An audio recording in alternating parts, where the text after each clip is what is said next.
Welcome to the DVD Shelf Movie Reviews, where movies are celebrated, not incinerated.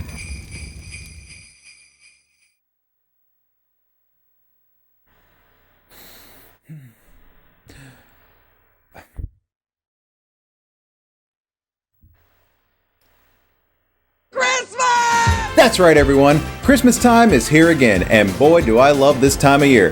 The lights, the food, the presents, the snow, the cold weather, the shoveling, the sleet, the ice, the multiple car pileups. You know what? F*** it. Do yourself a favor and stay home. Ho, ho, ho, Vern. Merry... And while you're at it, dust off a couple of those classic Christmas-themed movies and specials because there are plenty to choose from.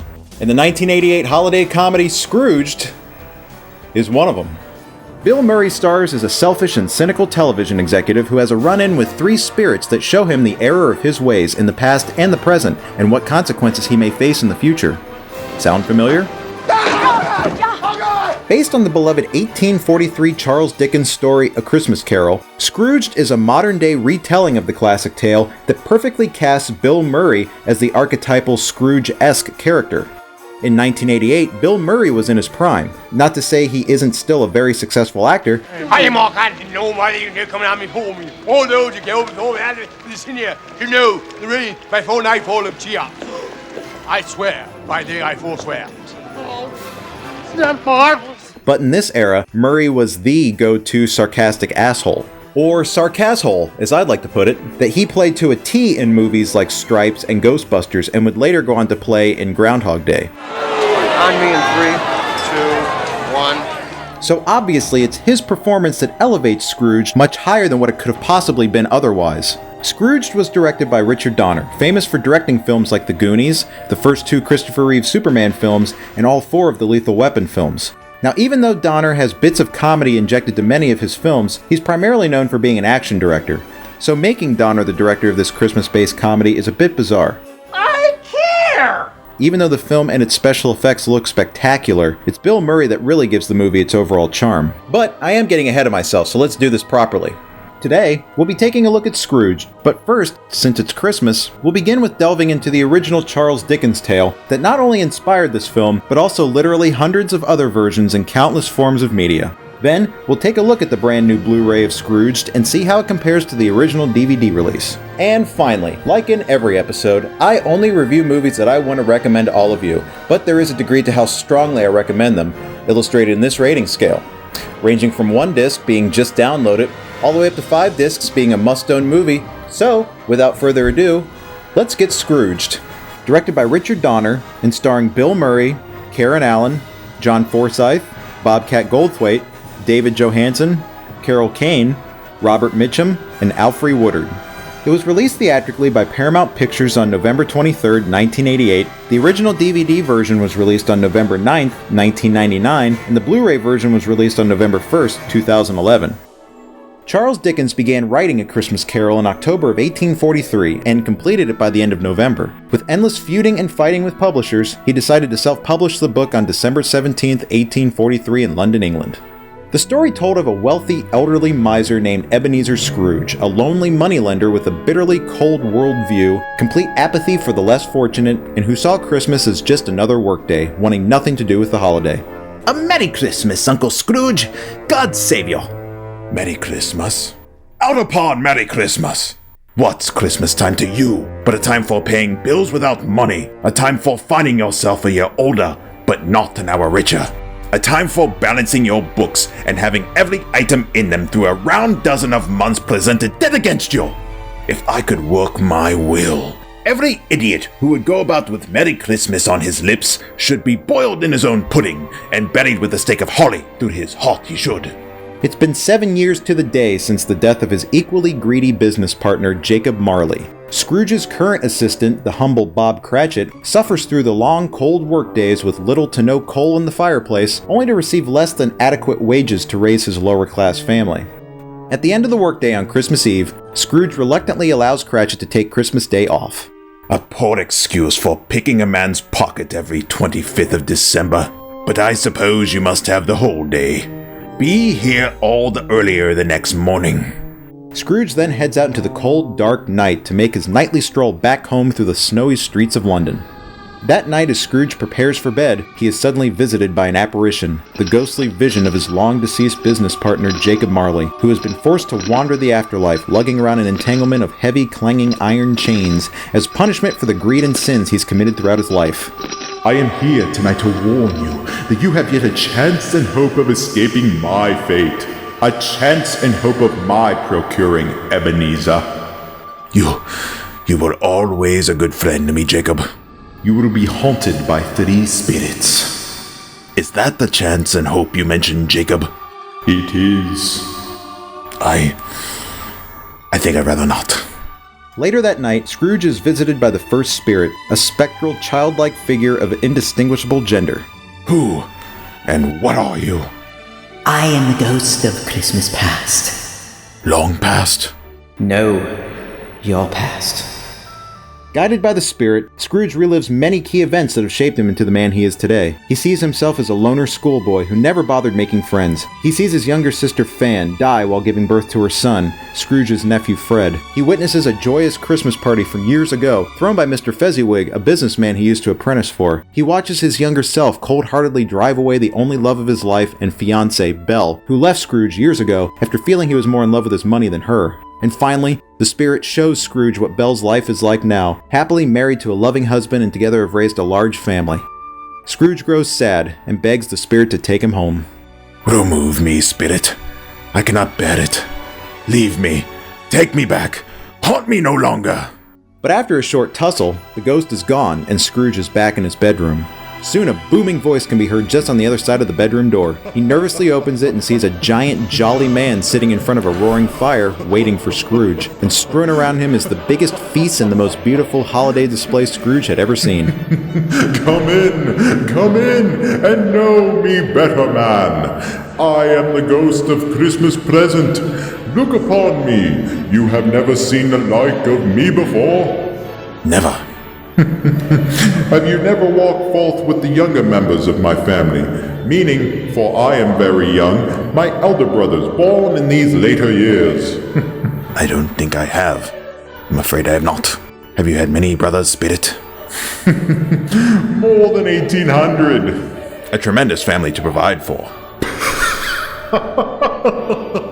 And with that, Scrooge and the Ghost of Christmas Present begin their journey with a tour of various spots in London where folks were beginning their joyous holiday celebrations. The ghost took Scrooge to the home of his nephew Fred, where he was enjoying the holiday with his family. The spirit also brings Scrooge to the home of his employee, Bob Cratchit. For the first time in the many years he's had Bob in his employment, he sees the impoverished lifestyle he leads as he tries to make ends meet with his wife and 6 children. The youngest of his kids, Tim, walks with a crutch. Tim is horribly emaciated and has an illness that Bob Cratchit is unable to afford to get treatment for. Despite this, Tim is a happy boy who greatly appreciates what little he and his family have been blessed with. Spirit, tell me if Tiny Tim will live. I see a vacant seat in the Paul chimney corner, and a crutch without an owner, carefully preserved. If these shadows remain unaltered by the future, the child will die. No. Oh no, kind spirit. Say he will be spared. If these shadows remain unaltered by the future, none other of my race will find him here. What then? If he be like to die, he better do it and decrease the surplus population. As their journey drew to a close, Scrooge noticed the spirit beginning to age more and more rapidly. Are spirits' lives so short? My life upon this globe is very brief. It ends tonight. Tonight? Tonight at midnight. Hark! The time is drawing near. As the ghost faded away to nothing, a bell struck 12, and suddenly in front of him, he saw a solemn phantom, draped and hooded, coming towards him like a mist along the ground. I am in the presence of the ghost of Christmas yet to come. The spirit didn't answer, but pointed onward with its hand. You are about to show me shadows of the things that have not happened, but will happen in the time before us. Is that so, spirit? The ominous hooded ghost leads Scrooge to 3 rich businessmen conversing with each other. After hearing about the death of a rich local, they joke that his funeral will more than likely have no one in attendance. Scrooge doesn't want to believe who they are inevitably talking about, but without a word of explanation from the spirit, They press on, where Scrooge watches several horrifying scenes play out in front of him involving the death of this unknown hated man. His possessions have been stolen and resold by a couple of his former servants. His funeral service is completely unattended, and poor families with debt to pay are happy to hear of his passing. The spirit takes Scrooge back to the Cratchit household, where Tiny Tim now lays in bed as he grows weaker and weaker. Finally, his body succumbs to the illness, and, as his entire family is gathered around, he dies. Scrooge demands that he be taken to the cemetery to finally see once and for all who the unknown dead man is. The ghost points out the lonely, unkempt gravestone. Spirit, before I draw nearer to that stone to which you point, answer me one question. Are these the shadows of the things that will be, or are they the shadows of things that may be only? Men's courses will foreshadow certain ends to which, if persevered in, they must lead, but if the courses be departed from, the ends will change. Say it is thus with what you show me. And with that, Scrooge sees the name etched in the stone, and collapses to his knees. Spirit, heal me. I am not the man I was. Why show me these things if I am past all hope? Good Spirit, your nature intercedes for me and pities me. Assure me that I yet may change these shadows you have shown me by an altered life. I will honor Christmas in my heart and try to keep it all the year. I will live in the past, the present, and the future. The spirits of all three shall strive within me. I will not shut out the lessons that they teach. Oh, tell me I may sponge away the writing on this stone. But as Scrooge tugged on the ghost's robe, begging for mercy, the robe suddenly changed into one of his bed curtains and he found himself back in his own room. It was Christmas morning, and after what he went through last night, he felt like a different man. For the first time in his life, he felt the Christmas spirit and was excited to be alive. It's Christmas Day. I haven't missed it. The spirits have done it all in one night. Well, they can do anything they like. Of course they can. Of course they can.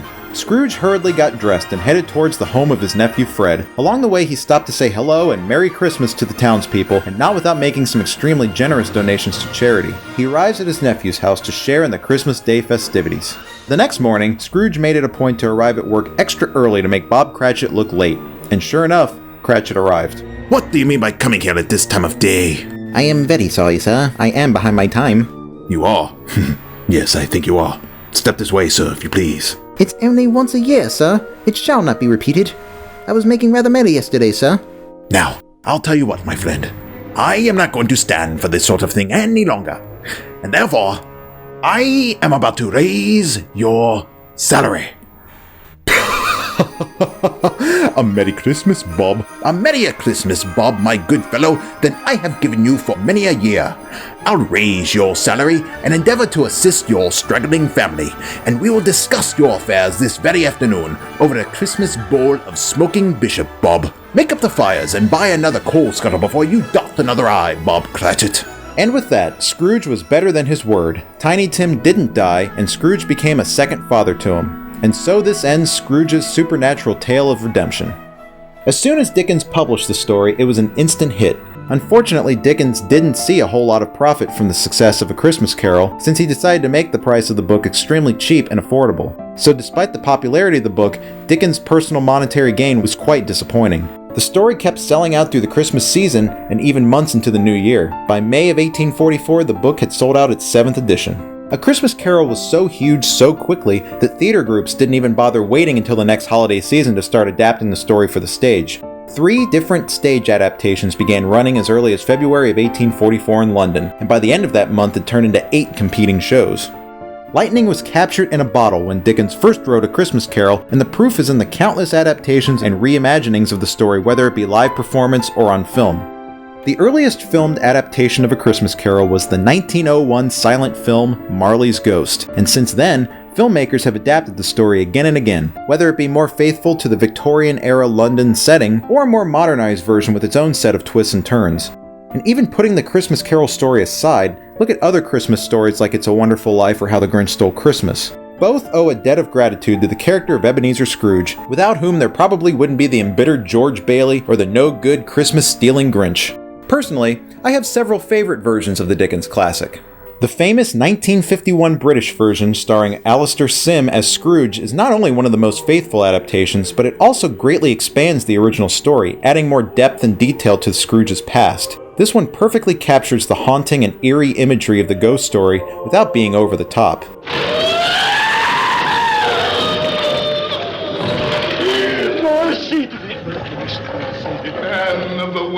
mine, do you believe in me or not? The pacing of the story is a bit slower, giving it a great, somewhat brooding atmosphere, and the visual look of it is pretty straightforward, a version Charles Dickens surely would have been proud of.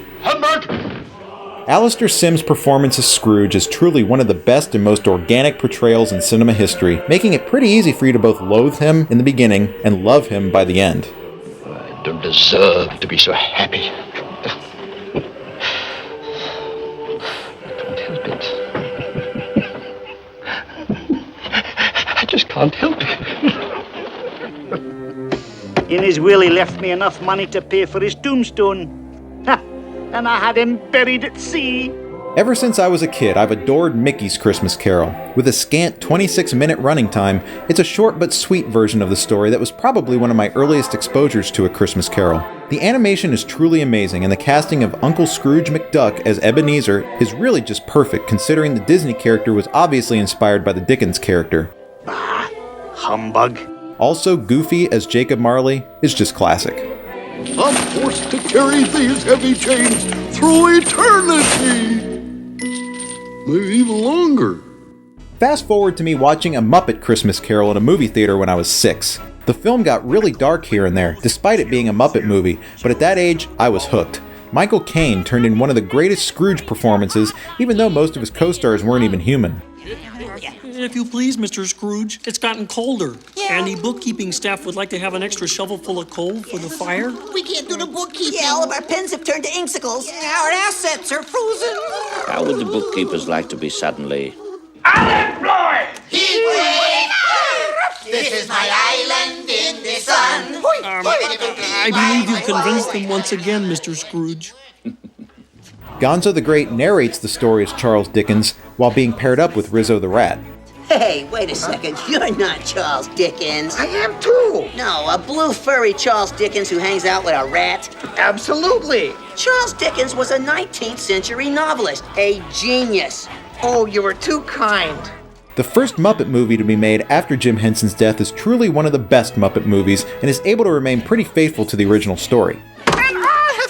Of you, Mr. Scrooge. Emily, Mr. And therefore, Bob Cratchit. And therefore, you can leave this house at once. And therefore, I'm about to raise your salary. Oh, and I am about to raise you right off the pavement and onto... Even the more recent Disney version of A Christmas Carol starring Jim Carrey brought some interesting stuff to the table. Although the film was done in that bizarre performance capture animation style, it still stayed pretty faithful to the book while building on it. The technology allowed Jim Carrey to not only play Scrooge, but also the three ghosts, which is interesting if you look at the ghosts as being three separate parts of Scrooge's subconscious. Unfortunately, the movie has to appeal to the kids by including pointless action scenes that do nothing for the story and really just slow the movie down. But we have to make something like A Christmas Carol action-packed and worth showing in 3D, don't we? No, I think that's exactly what Charles Dickens would have wanted.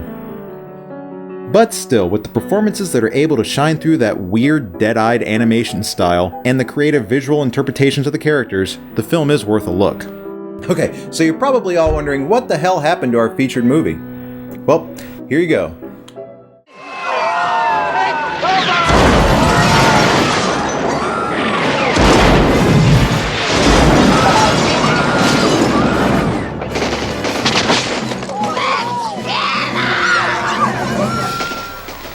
Did I put the wrong movie in? Actually, our film begins with a quick montage of some of the over-the-top holiday programming that'll be seen this Christmas on the IBC television network. You'll love it. And Frank Cross is not only the arrogant president of the network, but also the youngest television executive in history. In a boardroom meeting, he reviews some of the promos for the upcoming shows, including an ad for an airing of Scrooge, a live satellite broadcast on the night of Christmas Eve, which will force station workers to have to work on the night before Christmas. We have spent $40 million on a live TV show. You guys have got an ad with America's favorite old fart, reading a book in front of a fireplace. Now, I have to kill all of you. Frank is disgusted by the heartwarming promo and decides to play his own version. Now, more than ever, It is important to remember the true meaning of Christmas. Don't miss Charles Dickens' immortal classic, Scrooge. Your life might just depend on Not bad, huh? When one of his underlings, Elliot Loudermilk, nicely tries to call him out on the strange ad, Frank immediately fires him. She'll understand. She's an amazingly understanding woman. I'll just come home and I'll say, "Hi, honey. We have to move to a studio apartment. I hope you don't mind." But this is just one of the many nasty things we see Frank Cross commit as we get to know the character. But all that is about to change when he is visited by the decaying corpse of his old mentor, Lou Hayward.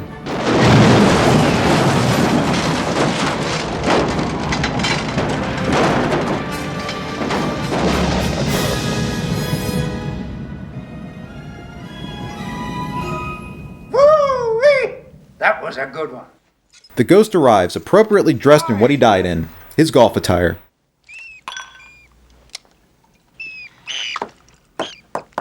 Oh.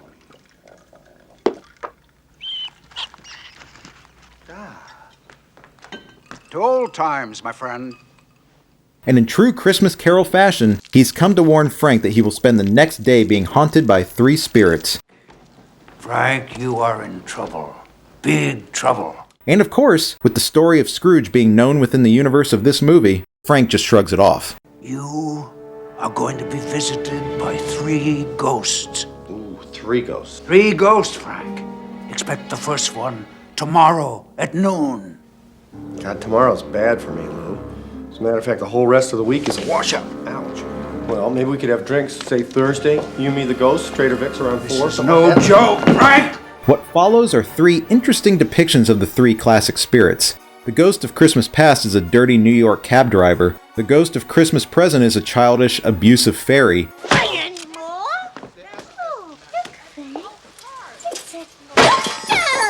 And the ghost of Christmas Future has a TV screen for a face. Hey, back off, big man. That may work with the chicks, but not with me. And instead of the story taking place overnight, it spreads itself over the course of the entire day of Christmas Eve. Oh, I'm having the weirdest day! Will Frank Cross follow the same path as Scrooge and find the true nature of Christmas? Or will his fate be much worse? Hello, Rabbit. Would you give me a running start? Sure. 1001, 1002, 1003. Personally, I really enjoy the creative liberties the film takes, as strange as they may be. David Johansen's taxi driver character and Carol Kane's Ghost of Christmas Present are especially fun, even though they derive heavily from the original story. I love that bit! It's interesting to see Frank Cross live his life a bit between ghost visits, as opposed to them all occurring back to back over the course of one night, making his redemption seem a little bit more gradual and believable. Scrooged is a prime example of the classic Dickens story having the ability to thrive after all of these years. Even in modern-day New York City, the tale can still hold up, and since A Christmas Carol is heavily referenced in the film, Scrooged is able to step outside of itself and poke fun at the original story while retelling the story all at the same time. Farewell, Ebenezer. May you be happy with the path that you have chosen. Well, I am happy with the path that I've chosen, you little bitch. In fact, I couldn't be happier. This was composer Danny Elfman's final musical score before his breakthrough work on Tim Burton's Batman. He wrote the music for Scrooged around the same time he was becoming known for collaborating with Tim Burton on his earlier films like Pee-wee's Big Adventure and Beetlejuice. Hovering around the peak of his film scoring career, Elfman turns in a top-notch and frankly underrated musical score here, which with the holiday undertones precedes but also kind of foreshadows 2 of his later works. The massively popular music and score he would go on to create for The Nightmare Before Christmas in 1993, along with some of the score he would do for Batman Returns in 1992, which was also set at Christmas. Also, make sure to watch out for some really fun cameos throughout the film. Paul Schaefer from The Late Show with David Letterman, along with jazz artists Miles Davis, Larry Carlton, and David Sanborn, play a troupe of street musicians. Great, rip off the Hicks, why don't you? Did you learn the song yesterday? Sweet. Buddy Hackett, Lee Majors, Robert Goulet, and more random celebrities also make brief appearances. But interestingly, the film also features Bill Murray's 3 real-life brothers, Brian, John, and Joel. Brian Doyle Murray, whom you've probably seen in plenty other movies like National Lampoon's Christmas Vacation and Wayne's World, plays Frank Cross's father during the scenes from Christmas Past. John Murray plays Frank Cross's brother James, and Joel Murray plays a friend of the family. Also, during the film's finale, director Richard Donner himself can be seen in the crowd just behind Bill Murray. So, here we have the original DVD release of Scrooged and the brand new Blu-ray release. Special features-wise, the original DVD release only includes the film's theatrical trailer. Now, back in 2006, a special edition DVD version of the film was planned for release.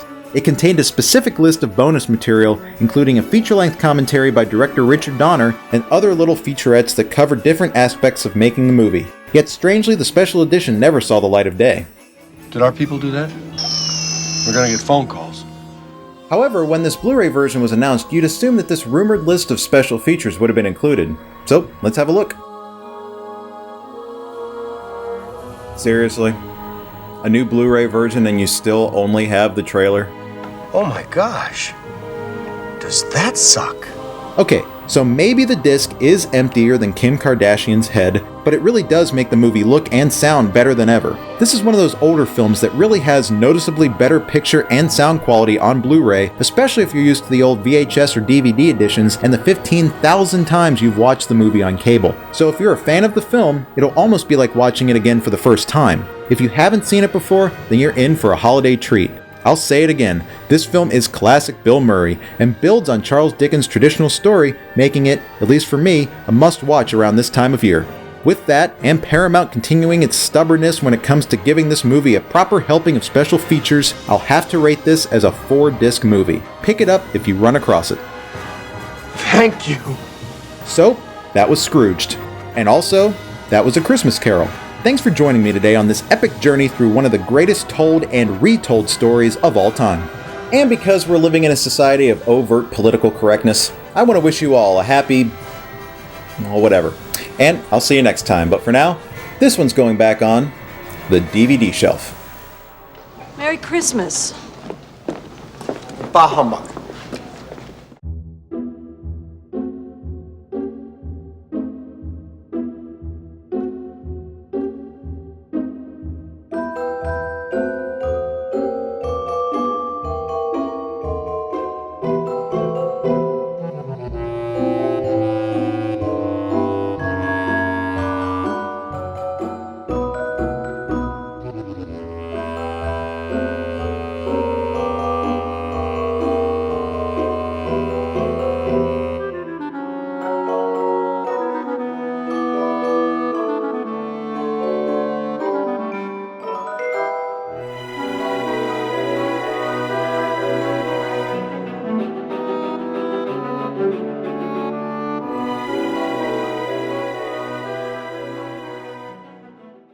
No, I think that's exactly what Charles Dickens